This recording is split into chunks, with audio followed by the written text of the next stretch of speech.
from the BBC News at 6. The news continues, of course, on BBC One because it's time to join our colleagues across the nations and regions for the news where you are. Goodbye.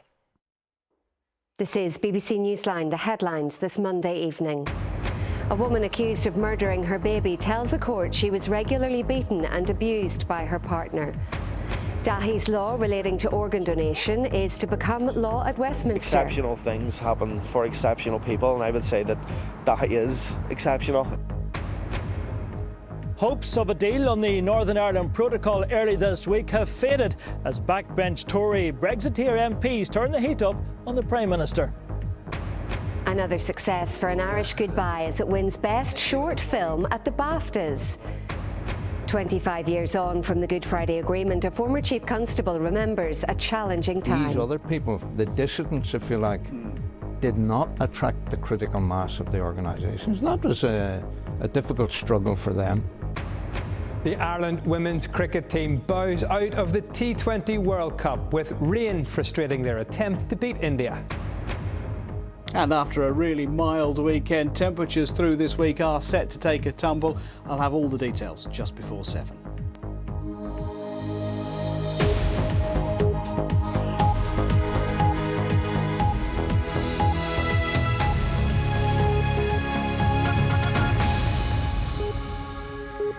Hello, it's Monday, the 20th of February. Welcome to the programme. I'm Tara Mills. We start tonight with the continuing trial of a woman accused of murdering her baby and attempting to murder her toddler. Today, she gave evidence for the first time. She told the court her life was a nightmare and claimed she was beaten, assaulted, threatened and abused by her partner. Sarah Garvin was in court, and you may find some of the detail in her report upsetting. Taking the stand for the first time at her own trial, the woman alleged regular physical and sexual abuse at the hands of her partner, the father of her children. Today marked the 4th week of this trial and the opening of the defence case. The woman was asked to describe what life with her partner was like. It was a nightmare, she replied, like in a dog cage. She claimed that she was locked in the house for days at a time, sometimes without food. I was beaten, she said, assaulted, threatened, abused. She alleged that her partner showed her footage of men with guns and told her, "These are my friends." She said she was scared for her life and that of her family's. She told the court that when she heard his key turn in the door, she thought to herself, "What will he do to me today?" The woman accepts stabbing her 8-week-old baby son and her 2-year-old daughter, but denies the charges against her. We can't name her to protect the identity of her surviving child. Today, a defence barrister told the jury that as well as murder and attempted murder, they should also consider if the defendant might be guilty of infanticide or manslaughter on the grounds of diminished responsibility instead. He told the court the woman's life was one of horror. She lived in fear that he would kill her, the barrister said. In a click of his fingers, she would be gone, disappeared in seconds. What she did was the only solution she could see. The defendant was asked to recount what she did to her daughter on the day of the stabbings, but after she repeatedly broke down, the court was adjourned for the day. The trial is due to resume again tomorrow. Sarah Garvin, BBC Newsline, Belfast Crown Court. Now, stalled organ donation laws, better known as Dahis Law, named after 6-year-old Dahi McGowan, will be progressed this week after a last-minute intervention by the government. An amendment is to be made to a Westminster bill to ensure the new opt-out system is implemented. Meanwhile, hopes of getting a deal earlier this week on the Northern Ireland Protocol appear to have stalled, with one DUP MP predicting a deal could be some way off. Our political editor, Enda McClafferty, is at Westminster for us. So, Enda, some progress on the organ donation law, but not on the protocol. Yes, Tara, it feels this evening as if we have turned the clock back here at Westminster with backbench Tory Brexiteer MPs on picking a deal which hasn't even been struck yet to try and turn the heat up on the Prime Minister. Back then it was Theresa May, this time it is Rishi Sunak very much in the firing line. But on a more positive note, as you say, we know there is going to be movement this week finally on the organ donation laws for Northern Ireland. The government has now stepped in to push the legislation through at Westminster, following on from that failed attempt, you'll remember, in Stormont last week because of the ongoing DUP executive boycott. As our political correspondent Jane McCormick now reports. What a difference 1 week makes. Left disappointed after Stormont failed to sort out Dahis Law, the McGoyans were about to take their fight to Westminster. But last night brought a last-minute breakthrough. Relayed by phone, the Secretary of State confirmed the government will step in.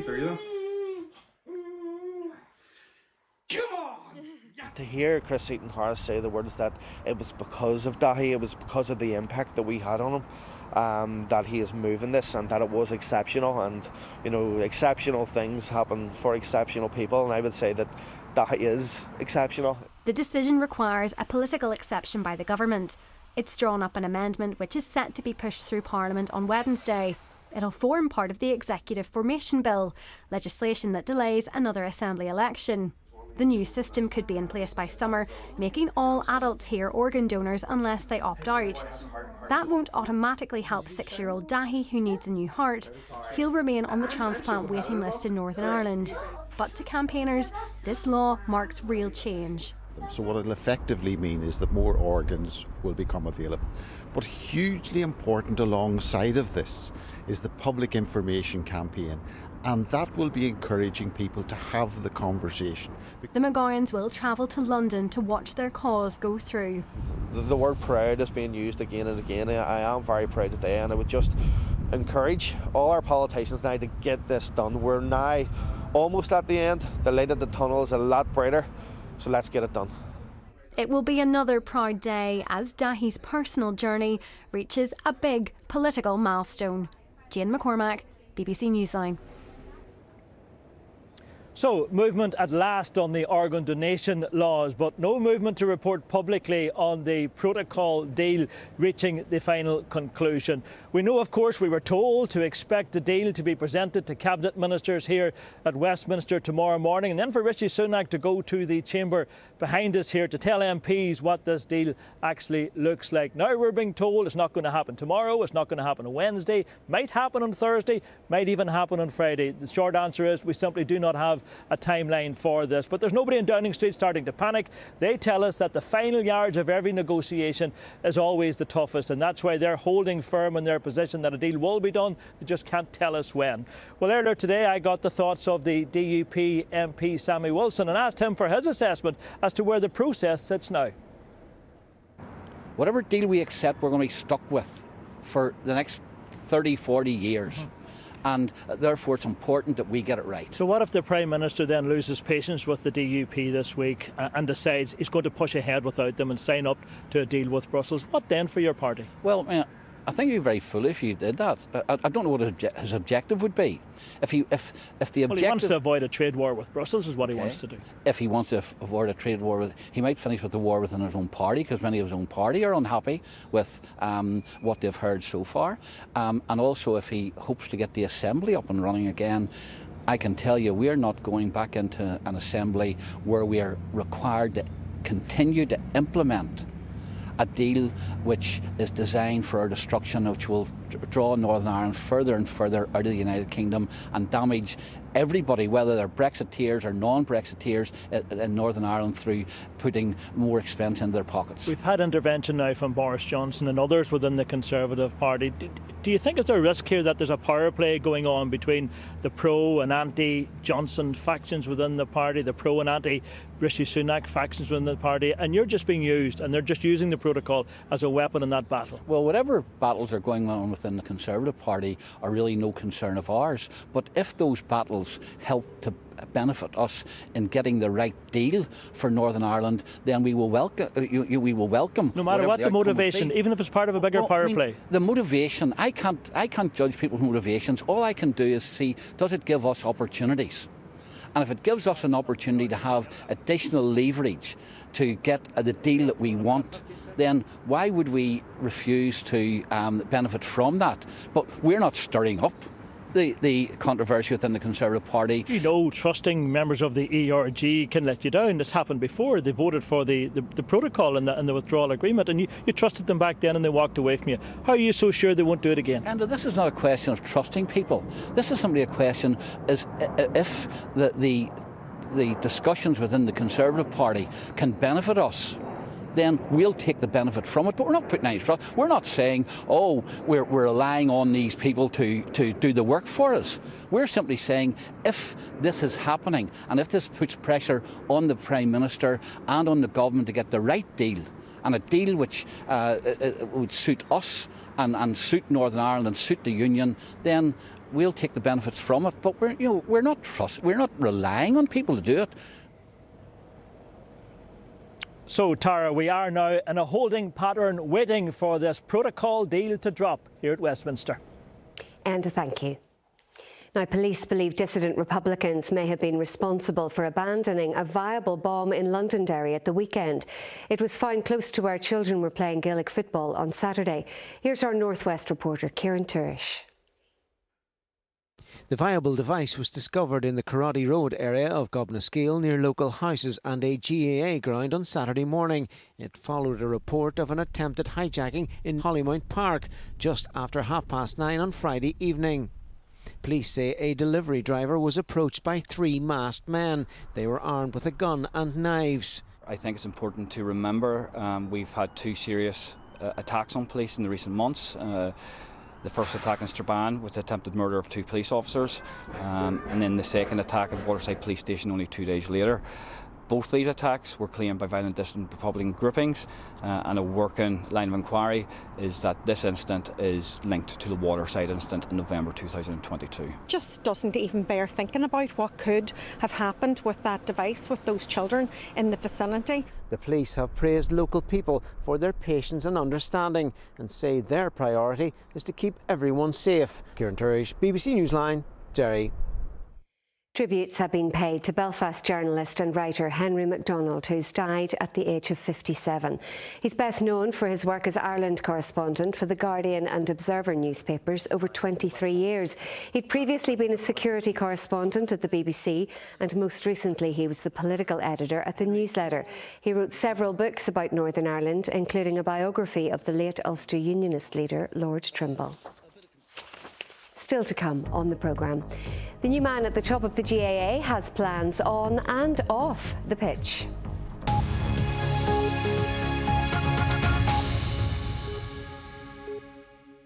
It was a big night for local talent at the BAFTA Awards in London last night.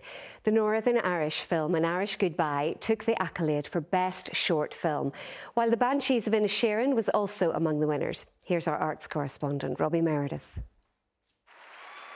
It's one of the film industry's biggest nights. Among the big winners, An Irish Goodbye. I'm not going anywhere until Mum's done every single riff. Right. The story of 2 estranged brothers reuniting in the family farm after their mother's death. Stars James Martin and Seamus O'Hara and directors Tom Barclay and Ross White were together to savour the moment. But today the film's young director's still trying to take it all in. Listen, we've got 2. And despite their success, still getting used to sharing the spotlight with the stars. I found the podium and I tried to compose myself, and then I looked up and the first person I saw was Kate Blanchett, which was, a bit much. But yeah, it was okay, it's just such a surge of joy, when you hear the name come out, and to have the boys with us there, James Martin and Seamus O'Hara, just celebrating it. It was magic. The Banshees of Inisherin also had a good night. Barry Keoghan as Best Supporting Actor among its 4 BAFTAs. For it and An Irish Goodbye having conquered the BAFTAs, it's off to the Oscars. But according to Ross, it's not all about the ceremony in just under 3 weeks. We met some lovely guys from the team of All Quiet on the Western Front yesterday, and we're going to try and play some football with them when we're out there. So, yeah, just want to make the most of it all. They'll probably win the football match too. Robbie Meredith, BBC Newsline. And tomorrow we'll be joined in the studio by one of the stars of The Irish Goodbye, James Martin.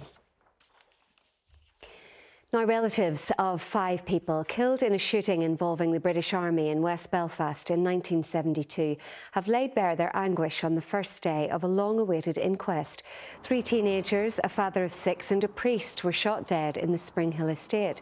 Their families say they're seeking the truth about what happened. At the time, soldiers claimed they had been firing at gunmen. Now, the next president of the GAA says the association should openly support a united Ireland if there's a border poll. But Jarlath Burns from Armagh also made it clear the need for the GAA to be inclusive. He was elected at the weekend and takes over as president next year. Mark Simpson reports. Supporters of Jarlath Burns are excited by his forthcoming presidency of the GAA, and so is the man himself. I'm just so proud for everybody who's out there supporting me, and for my county, and for everybody here, 158 people who voted for me. It's a very solid mandate, and I will use it to the best of my ability. I work every single day for this association. The question was later asked, should the GAA openly support a united Ireland if a border poll is called? He said it would be incumbent on all civic organisations to take a position on it, and it wouldn't be shock therapy to anyone to hear that the GAA, who have always ignored partition very honourably, would want to see a united Ireland. That is my dream, and it's not a subversive dream to have. I have a serious curiosity and interest in British culture. In the past, he's spoken out about the need for nationalists to reach out to unionists, including the Orange Order, for better mutual understanding. If we show in our organisation that we have sympathy and an understanding for the culture of the Protestant people in Northern Ireland, maybe then when we ask them to respect our culture, they will. Because it can't be our culture and nobody else's. He's never been afraid to speak his mind, but the question is, will he still do that once he becomes GAA president? I don't see that changing, and I can't imagine that in a time where the GAA have been criticised, particularly in the last few months, and particularly around the All-Ireland Club final, for being quiet and lacking leadership, I think that's one of the things that Jarlath will want and focus on fixing. I can't see Jarlath being a quiet president. We'll find out when he takes over the position next year. Mark Simpson, BBC Newsline. We continue now with our series of special reports looking back and reflecting on the significant year that was 1998 and how the events of that year continue to shape Northern Ireland. On this day, 25 years ago, Sinn Féin was suspended from peace talks, which eventually led to the Good Friday Agreement, the peace deal that brought the Troubles to an end. At the time, the IRA and major loyalist organisations were meant to be on ceasefire, but continuing violence brought the talks into crisis. Brian Rowan was a BBC correspondent back then and has been revisiting policing and intelligence assessments, which had big political implications. He's been speaking to some of the key players from that period, including the former Chief Constable Sir Ronnie Flanagan. His report begins with the words of UDA leader Jackie MacDonald. Was the war worth the peace? The war wasn't worth anything.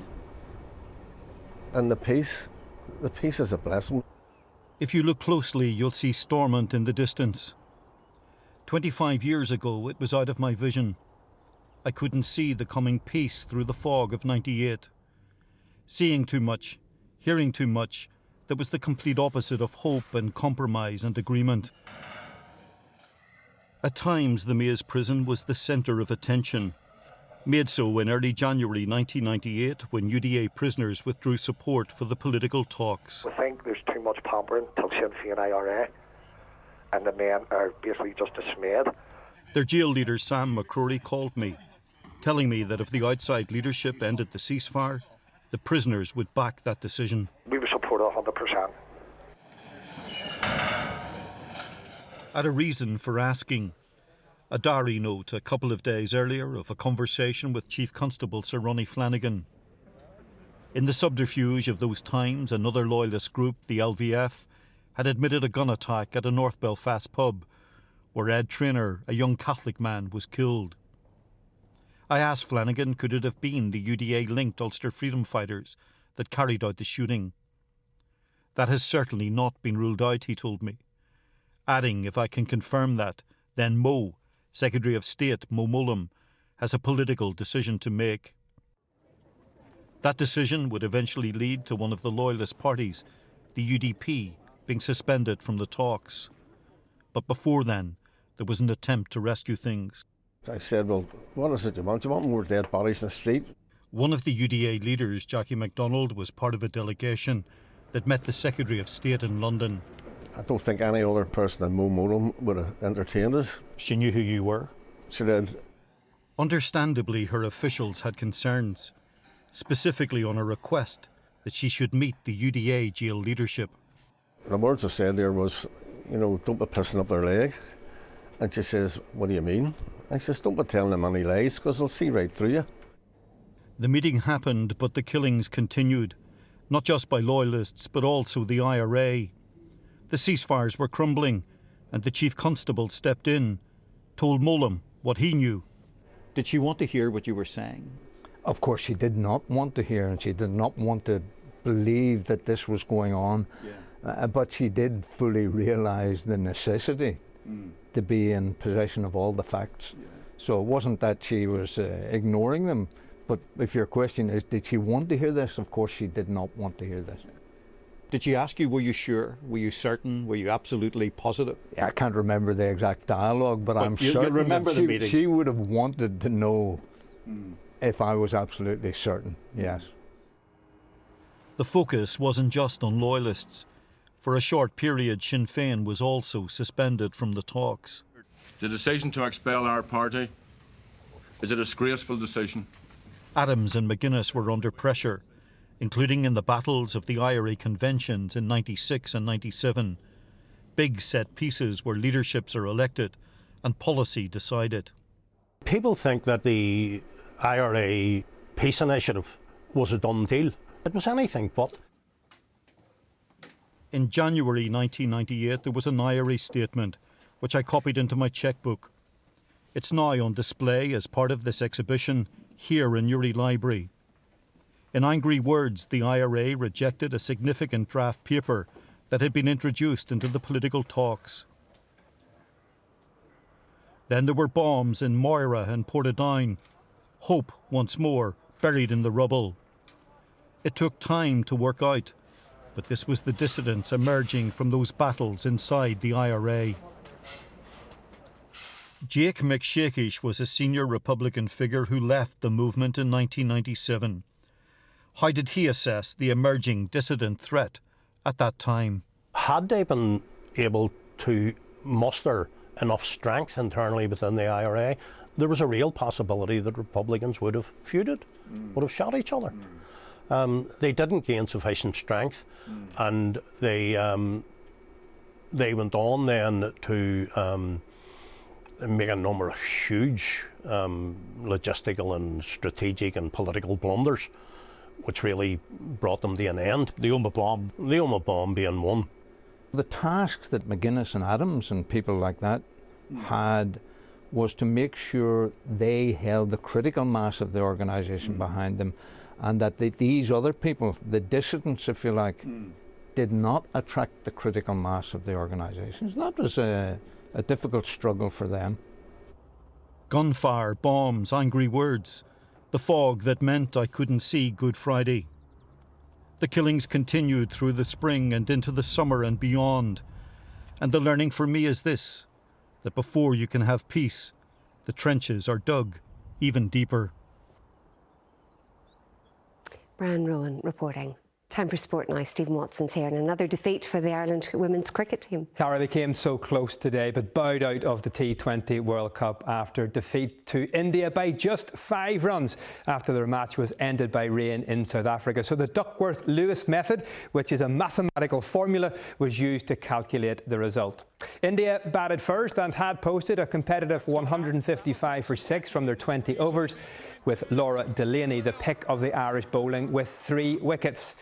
In reply, the captain shone with the bat and looked to be building up a useful partnership with Gabby Lewis when the heavens opened and, frustratingly, no further play was possible. In rugby, Ulster's Kieran Treadwell has been added to the Ireland squad ahead of this weekend's match against Italy in the Six Nations Championship. Leinster's Scott Penny has also been called up after Tag Byrne was ruled out with an ankle injury. Cian Healy and Dan Sheehan are available for front row selection again after recovering from hamstring injuries, while Joey Carberry has been drafted in as cover for captain Johnny Sexton, who's rehabbing from a groin injury. In Gaelic games, Armagh and Tyrone both suffered defeats in Division 1 of the National Football League yesterday. Armagh were handed their first defeat of the campaign. And Smith's second half penalty helped leaders Roscommon edge a 1-goal and 12 points to 12 points win. While Tyrone lost by a 3-point margin away to Galway, going down 16 points to 13.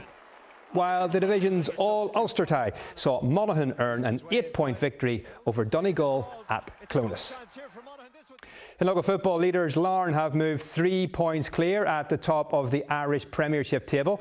They beat Cliftonville 2-1 at Inver Park at the weekend. Leroy Miller and Andy Ryan here scored their goals. Linfield are 1 point behind Cliftonville with a 2-0 home victory over Carrick Rangers, while Crusaders beat Coleraine 2-0 at Seaview, and that moved them up to 4th place in the process. And finally tonight, the Belfast Giants moved 2 points clear of ice hockey's Elite League table. They had 2 weekend wins, beating the Glasgow Clan and the Nottingham Panthers. That is the sport tonight. Short and sweet, Tara. Stephen, thanks very much. A bit of cold weather swimming going on here. Jeff, is it warm enough for the rest of us to get in? I don't think so. It's a great picture, isn't it? I've only ever seen a sea otter in the wild once. And Kieran, our weather watcher who took this picture, said there was quite a crowd watching there at Crawfordsburn on Sunday morning. The water around Ireland at the moment is just about at its coldest. It won't start to warm up for another month after the spring solstice on the 20th of March. The air temperature, by contrast, changes much more quickly, and we're going to see a shift in that through the next 36 hours or so. But for now, we're in the mild air, plenty of cloud tonight, a little bit of patchy light rain, and look at those overnight temperatures. Lows tonight of between 8 and 10 degrees. They would actually be pretty respectable daytime highs for this stage in February. But we are in the mild air mass again tomorrow. Mild and cloudy with some sunny spells to start off the day on Tuesday. And we might see a few more later on as well. With that mild feed of air coming up from the southwest, top temperatures tomorrow again 11 or 12 degrees. But there is rain waiting in the wings. There it is, that front, and it's going to make its journey. It's heading across Ireland as we go overnight, and behind it we're going to see some colder air. So look what happens to those nighttime temperatures overnight. Much lower, 4 to 6 degrees. Now behind that front we are going to see a high pressure starting to build in, but initially it's just going to bring the breeze around the top of it. So that means that tomorrow we're going to have a real shift in the direction of our weather. And on Wednesday morning, those showers are going to come in on that northwesterly breeze. Hitting the colder air, we could see a little bit of winteriness over the tops of the highest hills. And you've got to factor in some wind chill on that as well. So 7 to 9 degrees the high, but feeling noticeably cooler. Not a lot of rain in the forecast through the week ahead, but those temperatures back to normal. Tara. Jeff, thanks very much. That's it for now. Our late news is at 10:30 from everyone on the team. Thanks for watching. Bye-bye.